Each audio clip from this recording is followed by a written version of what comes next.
Que de changements en 7 mois. La Villa Maria s'est débarrassée de ses échafaudages depuis peu.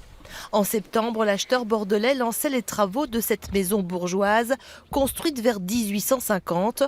En un siècle et demi, le château de Sacy n'avait jamais subi de transformation. On vient de terminer toute la partie extérieure, gros œuvre, réfection de la charpente, ravalement des parties hautes. Les nouvelles fenêtres sont arrivées, les nouvelles couleurs et on se rapproche petit à petit de l'ouverture, puisque maintenant nous allons nous attacher aux travaux intérieurs et à tout ce qui est peinture, finition avant la décoration pour l'ouverture qui est toujours prévue le 24 juin.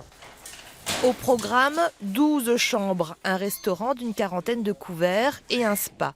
Les 54 fenêtres ont été conservées avec vue imprenable sur le vignoble. L'aménagement intérieur devrait commencer d'ici un mois, mais ce qui a inspiré la décoratrice, c'est d'abord l'histoire du lieu. Déjà l'époque du château, qui est l'époque de génie de Montiro et de Napoléon III.